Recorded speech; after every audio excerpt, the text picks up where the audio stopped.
DD किसान, बदलते भारत की शान।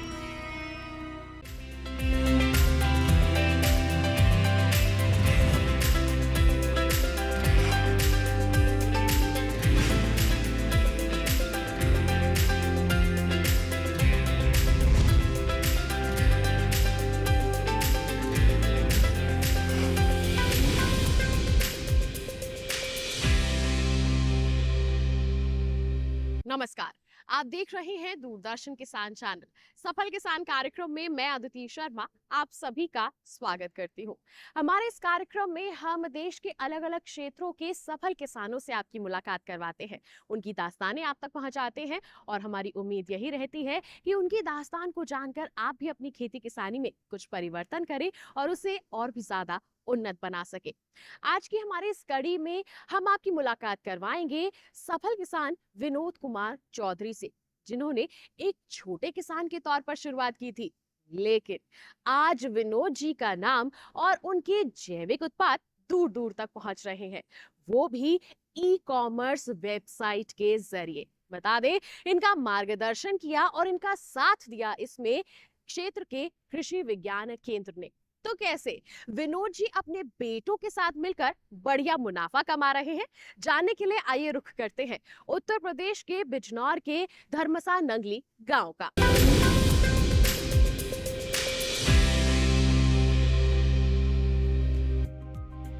विनोद की खेती किसानी के बारे में जानने से पहले जान लेते हैं जिला बिजनौर के बारे में, जिसके गांव धर्मसा नंगली से आते हैं हमारे सफल किसान। बिजनौर उत्तर प्रदेश के दक्षिणी पश्चिमी क्षेत्र में गंगा नदी के किनारे स्थित है। मिट्टी उपजाऊ होने के कारण ये जिला आज कृषि की बदौलत देश भर में मशहूर है। इस जिले के धर्मसा नंगली गांव में विनोद अपने बेटों के साथ दिन दोगुनी और रात चौगुनी तरक्की कर रहे हैं। 1995 में विनोद ने खादी ग्राम उद्योग से जुड़कर शुरुआत की।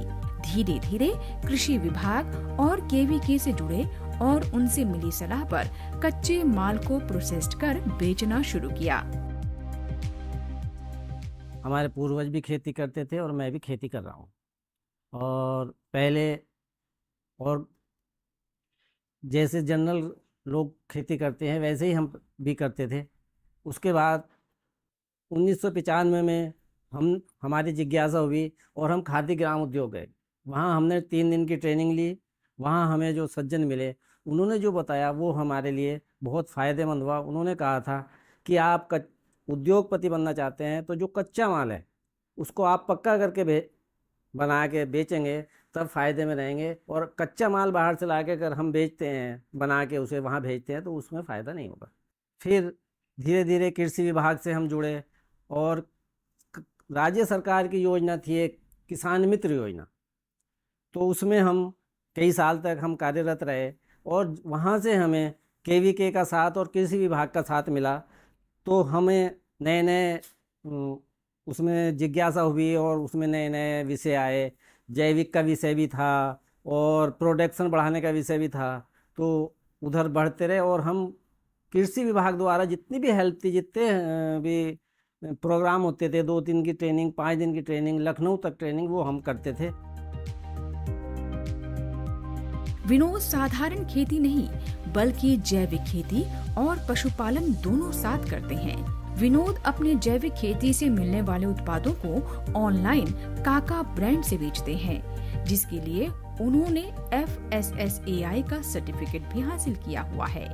जैविक खेती करने के लिए एपिडा से रजिस्ट्रेशन भी करवा चुके हैं। ये सब मुमकिन हो पाया कृषि वैज्ञानिकों से मिली सही सलाह के बाद। कैसे विनोद कुमार एक छोटे से किसान से बड़ा किसान बनने की ओर अग्रसर हैं और कैसे वो कम चीजों के साथ बड़ा मुनाफा कमा पा रहे हैं, सुनते हैं उनसे ये पूरी कहानी उन्हीं की जुबानी। हमें जो सरकार द्वारा सुविधा मिली और हमने अपने प्रोडक्ट को पहले हमने अपना मार्का करवाया, हमें सरकार ने सहयोग करा या केंद्र सरकार, राज्य सरकार, उसमें हम उसका लाभ हमने उठाया और हमने अपना ब्रांड काका फर्टिलाइज़र और काका ऑर्गेनिक के नाम से उसे मार्का करवाया है और हम अपने मार्का से बेच रहे हैं उसे। और FSSAI नंबर सरकार ने हमने कहा तो उन्होंने हमें अलग से एक सुविधा दी, जिससे FSSAI नंबर किसान को बहुत आसानी से मिल जाता है। और फिर हमारा ऑर्गेनिक के लिए बड़े परेशान होता था किसान, हमने भी हुए, लेकिन फिर राज्य केंद्र सरकार के द्वारा ओपीडा इसका रजिस्ट्रेशन करता है, लेकिन मीडियम माध्यम जो है उसका वो हमारी राज्य सरकार है। विनोद ने इस काम में इतना मुनाफा पाया कि अपने दोनों बेटों को भी अपने साथ शामिल कर लिया। उनके बड़े बेटे हिमांशु पोस्ट ग्रेजुएशन करने के बाद कई तरह के काम कर चुके हैं, जबकि विनोद के छोटे बेटे दीपांशु ने MNC की नौकरी छोड़ जैविक खेती की तरफ रुख किया। आज तीनों बाप बेटे मिलकर आसपास के किसानों के लिए मिसाल पेश कर रहे हैं। जब एक टाइम ऐसा आया हमारे देश के अंदर कोरोना काल, जिसके अंदर के पूरे भारत का पहिया रुक चुका था, जो आज तक रेलगाड़ी कभी नहीं रुकी वो तक बंद हो चुकी थी, तब से लगा कि अब जीवन यापन के लिए क्या किया जाए। हमारे पिताजी बहुत टाइम से एक ऑर्गेनिक फार्मिंग की तरफ अग्रसर थे। अब हमने सोचा कि अब उसको ही अपना एक रोज़गार का जरिया बनाया जाए, इसी को अपना एक माध्यम बनाया जाए आय का, ताकि हम अपना जीवन यापन अच्छी तरह से कर सकें। धीरे धीरे जब कोरोना काल के अंदर सामान की मजबूरी सभी लोगों के सामने पेश आई, धीरे धीरे ई-कॉमर्स ने अपना हाथ ग्रामीण देहात की तरफ भी बढ़ाना शुरू किया, तो हमें एक प्लेटफॉर्म मिला, हम अपने प्रोडक्शन को वहाँ पर बेच सकें। मैं एक MNC कंपनी में जॉब करता था। मैंने 5 साल वहाँ पे जॉब की और जॉब छोड़ दी है अभी। और जॉब छोड़ने के बाद मैंने डिसाइड किया है कि हम ऑर्गेनिक खेती करेंगे। ऑर्गेनिक खेती करने से का मकसद ये था कि जब मैं जॉब कर रहा था तो उस समय मुझे वहाँ की जानकारियाँ मिली और मैंने एक ई-कॉमर्स को चॉइस किया, उसकी जानकारी इकट्ठा की। और जानकारी इकट्ठा करने के बाद जब मुझे लगा कि हम खेती को भी बिजनेस से जोड़ सकते हैं, उस समय क्या हुआ कि हमारे जो प्रोडक्शन थे, हमारे पिताजी कई साल पहले से ऑर्गेनिक खेती करते थे, लेकिन वो उसका इस्तेमाल खुद करते थे। हमारे पास कोई प्लेटफॉर्म नहीं था कहीं पे। इस प्लेटफॉर्म को हम कई जगह सामान लेकर भी गए तो हमको जो ना हम उसको सेल नहीं कर पाए, क्योंकि उसकी डिमांड नहीं थी मार्केट में, जानकारियाँ नहीं थी कि ऑर्गेनिक होता क्या है। उसके बाद जब हम उस प्रोडक्ट का खुद इस्तेमाल करते थे तो हमें लगा कि शायद ये मार्केट में नहीं बिकेगा, लेकिन फिर जब हमें धीरे धीरे जानकारी हुई, हमने उसको ई-कॉमर्स के प्लेटफॉर्म हमने चॉइस किए, हमने वहाँ पर अपने प्रोडक्ट को पैकेजिंग करके सेल करना शुरू किया। तो हमें ऐसा लगा कि शायद इस चीज़ की डिमांड जो है वो मार्केट में काफ़ी अच्छी है, लोग इसका इस्तेमाल भी करना चाहते हैं। वो डायरेक्टली खेत से निकलने के बाद कंज्यूमर तक पहुंचा, मतलब कि जो बीच में जो लोग थे कि जहाँ से पहुंचा वो माल डायरेक्ट पहुंच रहा है नहीं पहुंच रहा, ऑर्गेनिक है नहीं, इस चीज़ की हमने सारी चीज़ें ख़त्म करने के लिए हमने खुद की एक ब्रांड तैयार की। हमने अपनी ब्रांड तैयार की अपने नाम से, उसको पैकेजिंग किया, पैकेजिंग करने के बाद हमने उसको बेचना शुरू किया। देश में जैविक खेती को प्रोत्साहन देने के लिए केंद्र और राज्य सरकारों की ओर से कई योजनाएं किसानों के लाभार्थ चलाई जा रही हैं। हमारे सफल किसान विनोद कुमार को भी सरकार से इसके लिए अनुदान मिला। सरकार की ओर से जैविक खेती के लिए प्रशिक्षण भी दिया जाता है। हाल ही में सरकार ने जैविक कृषि विकास योजना के तहत किसानों को प्रोत्साहित करने के लिए 3 साल तक प्रति हेक्टेयर 5-5 हजार रुपए दिए जाने की योजना भी बनाई है। इसके अलावा प्रत्येक राज्य सरकार जैविक खेती को प्रोत्साहन देने के लिए अलग अलग योजनाओं के जरिए किसानों को लाभ पहुंचाती है।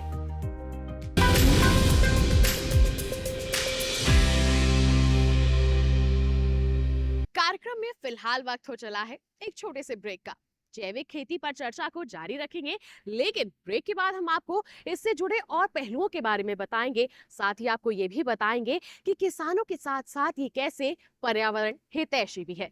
बने रहिए दूरदर्शन किसान पर, देखते रहिए कार्यक्रम सफल किसान।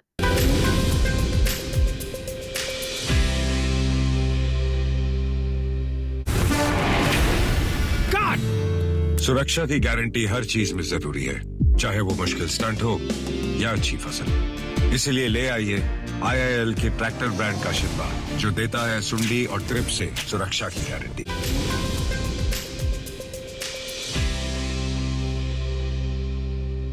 ब्रेक के बाद दूरदर्शन किसान के कार्यक्रम सफल किसान में आप सभी का फिर से स्वागत।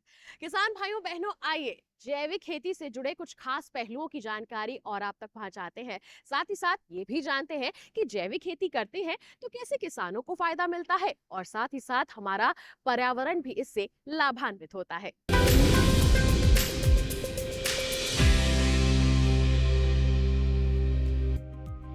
अब ये जैविक खेती है क्या, जरा इसके बारे में विस्तार से जान लेते हैं।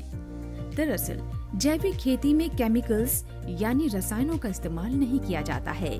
इसमें सिर्फ जैविक खाद और जैविक तरीके से बनाए गए कीटनाशक ही इस्तेमाल होते हैं। रसायनों से बचने के लिए जैविक खाद और जैविक कीटनाशक का इस्तेमाल किया जाता है, जिसे जैविक खेती कहते हैं।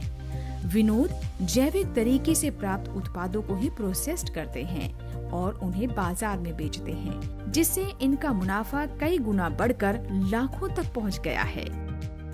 किसान भाइयों को मैं बताना चाहता हूँ, या जो मेरे भाई सुन रहे हैं, कि अगर हम साधारण तरह से खेती करते तो उसमें 12 बीघे में लगभग ज़्यादा अधिक से अधिक 1.5 लाख से 3 लाख की पैदावार होती। सामान्य मंडी में बेचते, चाहे हम गन्ना करके मिल में बेचते हैं, तब भी हमारी साधारण आय होती है। लेकिन मैं इससे प्रोडक्शन उत्पादन करके फिर उसका पक्का माल बना के, और मेरा इस टाइम 13 लाख का प्रोडक्शन चल रहा है। 13 लाख का मैं माल जीएसटी सहित दे रहा हूँ सरकार को, इतने लाख की जीएसटी दे रहा हूँ। और जो मेरा अपना खर्चा है अन्य, वो मैं खाता हूँ, अपने दोस्तों को देता हूँ, वो इसमें ऐड नहीं है। लेकिन और अगर सब किसान इस तरह से खेती करें, अपने माल को, कच्चे माल को पक्का बना के बेचें, चाहे वो प्लेटफार्म ई प्लेटफार्म हो, चाहे वो मंडी हो, चाहे वो सरकार द्वारा उपलब्ध कराए गए हो स्टॉल हो, तो वो अपनी आय को दुगना नहीं, मैं तो कहता हूँ कि अपने जितना वो चाहे उतनी गुना कर सकता है। विनोद जैविक खेती को व्यापार की तरह करते हैं, जिसमें वो पशुपालन को अग्रसर रखते हैं, क्योंकि पशुपालन से ही विनोद को जैविक खाद और जीवामृत मिलते हैं। जैविक खेती में नीम ऑयल या गौमूत्र में नीम मिलाकर बनाया कीटनाशक को भी इस्तेमाल किया जाता है। खाद का इंतजाम भी पशुओं के अपशिष्टों से ही किया जाता है, मतलब आम के आम और गुठलियों के भी दाम। अब सरकारी योजनाओं का लाभ उठाकर विनोद धतूरा, कालमेघ, अकरकरा जैसे कई तरह के औषधीय पौधे भी अपने खेतों में लगा रहे हैं। मैंने एक यूनिट लगा रखी है केचुए खाद की, जिसमें 10 बेड थे। अब उनको मैंने बड़ा कर दिया है, तो वो 3-5 बेड रह गए हैं मेरे पास, और मैं उसका उत्पादन करके अपने खेत में भी डालता हूँ, और जो मेरे से एक्स्ट्रा हो जाता है उसे मैं बेचता हूँ। और इससे जैविक खेती, प्राकृतिक खेती तो नहीं कह सकते, लेकिन जैविक खेती के लिए बहुत बढ़िया है। इससे हमें बाहर से ना दवाई की आवश्यकता पड़ती है, और ना इसके लगाने के बाद हमें किसी खाद की आवश्यकता पड़ती है, और इससे उत्पादन भी बढ़ता है, घटता नहीं है। अगर पूर्ण रूप से वैज्ञानिकों की देखरेख में और 3 साल तक प्रमाणीकरण वाले कहते हैं, जैसे कि 3 साल के बाद ही हमारा जैविक होता है, तो उस तरह से अगर हम पूर्ण तरह से करेंगे तो उत्पादन में कोई कमी नहीं आती है। और मैं सभी किसानों से आग्रह करता हूँ कि वो अपनी यूनिट लगाए, चाहे वो कंपोस्ट की लगाए या केचुए खाद की लगाए, और अपना खाद बीज जितना भी हो सकता है अगर वो अपने से प्रयोग करेगा, बाज़ार से कोई ना खरीदे, बाज़ारवाद से हट जाएगा, तो उसकी आमदनी भी कई गुना होगी और उसकी खुशहाली की कोई नहीं रोक सकता है। और उसके स्वास्थ्य के लिए इतना लाभदायक है कि उसे मेडिकल की कोई आवश्यकता नहीं पड़ने की है। विनोद अपने खेतों में मुख्य फसल के रूप में गन्ना उगाते हैं। किसान गन्ने की खेती के साथ कई और दूसरी फसल उगाकर बढ़िया मुनाफा कमा सकते हैं। किसानों के लिए जरूरी है तो बस सही तकनीक अपनाना, जिससे वो एक सफल किसान बन सकते हैं, जिसमें उनकी मदद करते हैं कृषि विशेषज्ञ। इन्हीं की सलाह पर विनोद का परिवार अपने खेत से निकले गन्ने का गुड़ और सिरका जैसी कई और उत्पाद ऑनलाइन माध्यम से लोगों के घर घर पहुंचा रहे हैं। मैं यही कहना चाहता हूँ सब लोगों से, जैसे अभी हम गन्ना बेचते हैं तो गन्ने का रेट सरकार डिसाइड करती है, वो 400-300 कुछ रुपए कुंटल के आसपास जाता है, यानी कि 100 किलो 300 रुपए का। अभी हम उससे शुगर केन विनेगर बना रहे हैं, उसके साथ साथ गुड़ बना रहे हैं, उसके साथ साथ हम शक्कर बनाते हैं। इनका रेट हम डिसाइड करते हैं। हमारा शुगर केन विनेगर 200 रुपये लीटर है, यानी कि अगर 1 कुंटल गन्ने से हम शुगर केन विनेगर बनाते हैं तो मनो 60 लीटर के आसपास शुगर केन विनेगर बनता है। अब 60 लीटर से अगर 200 से मल्टीप्लाई करेंगे तो उस 1 कुंटल गन्ने का ही रेट 5000 के समथिंग पहुंच जाता है। तो शुगर केन विनेगर 1 कुंटल गन्ने का बना वो 5000 का बिका और 1 कुंटल गन्ना बिका 400 रुपये का किसान का। तो कई गुना ज़्यादा रेट मिलता है अगर आदमी खुद उसको बनाता है। लोग कहते हैं कि जैविक खेती आसान नहीं है, जैविक खेती नहीं की जा सकती। विनोद जी के यहाँ खेत पर हमने देखा कि उनका गन्ना बहुत ही अच्छा खड़ा हुआ है, पूरा जैविक तरीके से खेती कर रहे हैं। मैं कहना चाहूँगा कि उनके द्वारा जो प्रयोग होता है, जैसे केचुए की खाद, केचुए का वर्मीवाश, ट्राइकोडर्मा, बेवरिया बेसियाना, इन सभी जैविक जो है बायो एजेंट्स का प्रयोग करके और उनसे खाद तैयार करके खाद में मिलाकर ट्राइकोडर्मा, बेवरिया बेसियाना को उनके द्वारा खेती की जा रही है। ना तो उनके खेत में कोई कीड़ा दिखाई दे रहा है, ना ही कोई रोग दिखाई दे रहा है। तो मैं यही कहूँगा कि उनके द्वारा बहुत अच्छी खेती की जा रही है और किसान भी उनका अनुसरण कर सकते हैं। बढ़ते प्रदूषित माहौल में जैविक खेती जरूरी होती जा रही है, क्योंकि रसायनों का इस्तेमाल बहुत ही अधिक बढ़ चुका है। नतीजा ये हो रहा है कि इनसे स्वास्थ्य भी खराब हो रहा है और खेत की मिट्टी भी कमजोर पड़ रही है। लेकिन हमारे सफल किसान विनोद अपने खेतों की मिट्टी के साथ अपने उपभोक्ताओं का भी ख्याल रख रहे हैं।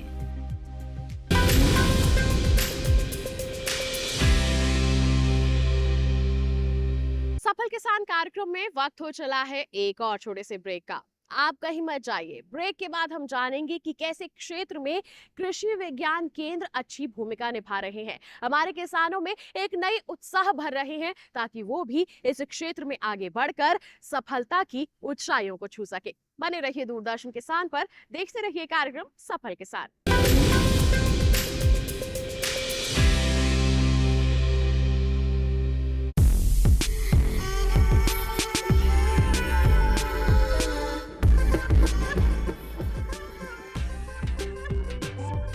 देखिए इको इंडिया प्रत्येक शनिवार सुबह 7:30 बजे सिर्फ डीडी नेशनल पर, देश का पहला चैनल, देश का अपना चैनल।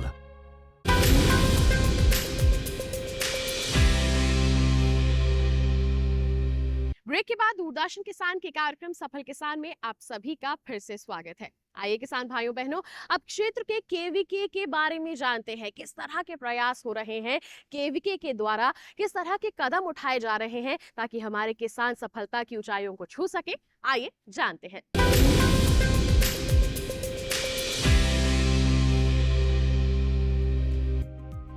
केवीके यानी किसान विज्ञान केंद्र देश के किसानों के फायदे के लिए लगातार काम करते हैं, जिनके मार्गदर्शन से हजारों लाखों किसान बेहतर तरीके से खेती किसानी कर पाते हैं। देखा जाए तो कृषि विज्ञान केंद्र किसानों के लिए किसी वरदान से कम नहीं है, क्योंकि इसी की मदद से किसान कृषि संबंधी वैज्ञानिक गतिविधियों से जुड़ पाते हैं। कृषि को बढ़ावा देने के लिए देश के हर ग्रामीण जिले में कृषि विज्ञान केंद्र बनाए गए हैं, जो किसानों को स्थानीय भाषा में खेती बाड़ी के हर पहलू के साथ साथ आवश्यक प्रशिक्षण देने का काम करते हैं। विनोद और उनके परिवार को भी केवीके की मदद से ही सही राह मिली। श्री विनोद कुमार जी कृषि विज्ञान केंद्र से 2009 से जुड़े हुए हैं और उन्होंने शुरू में तो इनकी खेत का आकार बहुत कम था, मगर धीरे धीरे खेत की जोत इनकी बढ़ गई और बढ़ाने के बाद जो है जैविक खेती पर इन्होंने काफ़ी जोर दिया। हमारे कृषि विज्ञान केंद्र के वैज्ञानिकों ने गन्ने की खेती के लिए इनको काफ़ी प्रोत्साहित भी किए और इन्होंने जैविक उत्पादन की तरफ इन्होंने जोर दिए और अपने खेत में जो है कीटनाशक दवाइयों का प्रयोग बिल्कुल भी नहीं करते। जैसा कि हम सभी का एक उद्देश्य है, हमारे कृषि विज्ञान केंद्र का उद्देश्य है कि जनपद के किसानों के बीच उनकी खेती में आमदनी कैसे वृद्धि की जाए, तो उसके साथ साथ हम लोगों का यह प्रयास है जनपद के लिए हमारे किसानों को उनको उद्यम से जोड़ा जाए, उनको उद्यमी बनाया जाए। इस कड़ी में हम लोग आज जहाँ पर आए हैं विनोद कुमार, ये धर्मसा नगली इनका गाँव है। इस गाँव में हम लोगों ने इनको प्रोत्साहित करके, प्रेरित करके पहले तो जैविक खेती से जोड़ा। जैविक खेती से करने के बाद इनको फिर हम लोगों ने प्रयास किया कि जैविक खेती का उत्पाद, इनको जब बेचने में थोड़ी परेशानी आ रही थी, इनको पहले हम लोगों ने इनका कहा कि अब ब्रांड पे काम करिए। तो इन्होंने अपने खेत पे ही 2 ब्रांड बनाए। एक ब्रांड बनाया जिसको वर्मी कंपोस्ट जो बनाते थे उसको बेचने के लिए, उसका ब्रांड बनाया काका ब्रांड। और दूसरा ब्रांड जब हमने इन्हें कहा कि अब तो बनाइए, जो हमारा फूड मटेरियल होता है, जैसे आपका हल्दी, क्या कहते हैं सिरका, जो भी खेत से पैदा होता है, क्या कहते हैं चावल, इसके लिए उन्होंने कहा कि हमें FSI लेकर के अब आपने जो है बड़ा ब्रांड बनाया काकरान। दोनों मिलता जुलता ब्रांड है कि नाम रखा है इन्होंने, और उस नाम के माध्यम से उन्होंने बाजार में बेचने का काम शुरू किया। हमारे सफल किसान विनोद कुमार ये जानते हैं कि जिस तरह जैविक खेती बीते कुछ समय से लोकप्रिय हुई है, उस हिसाब से आने वाला समय जैविक खेती का है। इसीलिए वो दूसरे किसानों और नौजवानों को इसके लिए प्रेरित भी कर रहे हैं और खुद भी ब्रांड बनाने के लिए प्रेरित कर रहे हैं, लेकिन पशुपालन को भी जरूरी बता रहे हैं। जैविक खेती के लिए क्योंकि हमें खाद की आवश्यकता पड़ती है, तो हमने पशु भी हैं हमारे पास। पहले 8 पशु थे, अब 5-6 पशु अब इस टाइम भी है। जब तक पशु नहीं होगा तो हम ना प्राकृतिक खेती कर सकते हैं और ना जैविक खेती कर सकते हैं। तो पशु चूँकि कृषि के लिए साथी है, कृषि का साथी पशु है। पशु नहीं है तो कृषि नहीं है, और कृषि नहीं है तो पशु नहीं है। विनोद कुमार और उनका परिवार खेती के मामले में इतनी काबिलियत हासिल कर चुके हैं कि वे दूसरे किसानों के लिए नजीर बन गए हैं। विनोद एक पंथ 2 नहीं बल्कि कई काज एक साथ कर रहे हैं और आसमान की बुलंदियों को छू रहे हैं।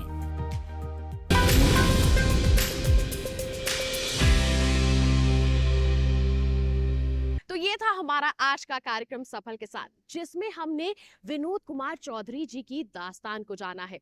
तो उम्मीद करते हैं इनकी दास्तान को जानकर आप इनसे जरूर प्रेरित हुए होंगे और अब आप भी अपने मुनाफे को बढ़ाने के लिए कुछ परिवर्तन जरूर करेंगे।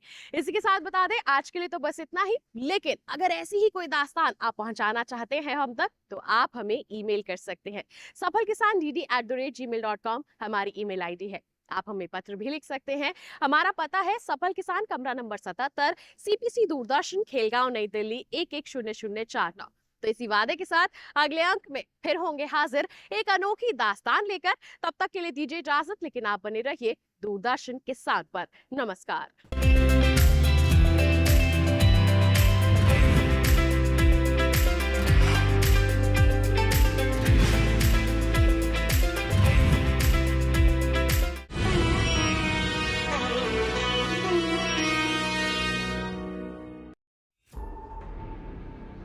कभी आपको लगा कि आपको कोई सुन रहा है? Sir, this call is very important, please don't hang up. कोई है जिसको आपकी सारी बातें पता चल जाती हैं। वो मुझे स्टॉक करता है, मेरी पिक्चर्स लेता है, मेरी चैट्स पढ़ लेता है। मेरे अकाउंट में करीब 2.5 लाख रुपए थे, अब 523 रुपए बचे हैं। Sir, it's a deep fake voice. उससे तो हम आराम से क्रिमिनल तक पहुंच जाएंगे। साइबर क्रिमिनल कभी साइलेंट नहीं होते। इसी पैटर्न को ऑब्जर्व करके ना मैंने इनकी एक लोकेशन भी पिन डाउन करी। हाँ, पहुंच गए हैं बिल्डिंग पे। यही है। मैंने कुछ नहीं किया साहब, मैंने कुछ किया नहीं साहब। Wonderful guys, that's a good job. Well done guys.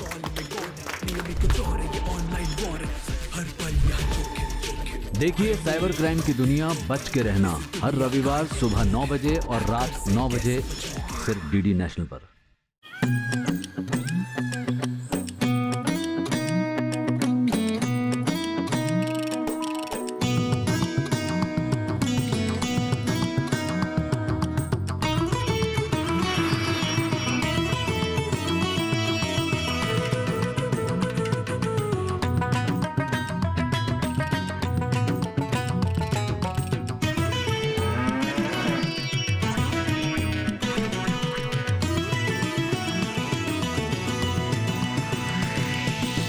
DD किसान, बदलते भारत की शान।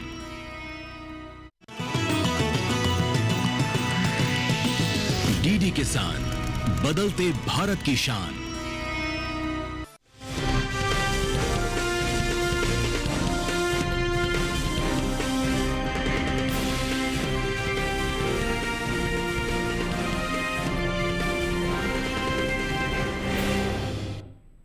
नमस्कार, आप देख रहे हैं दूरदर्शन किसान चैनल। मंडी खबर में आप सभी का स्वागत। मैं हूं आपके साथ अदिति शर्मा।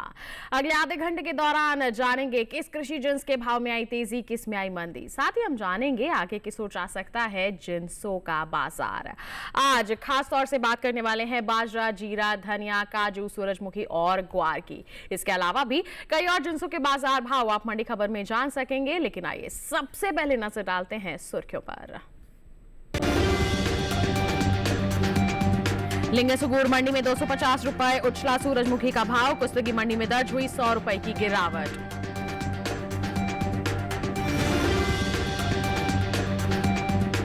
विसनगर मंडी में 25 रुपए लुढ़की गुआर। जोधपुर मंडी में 40 रुपए चढ़ा ग्वार का बाजार भाव।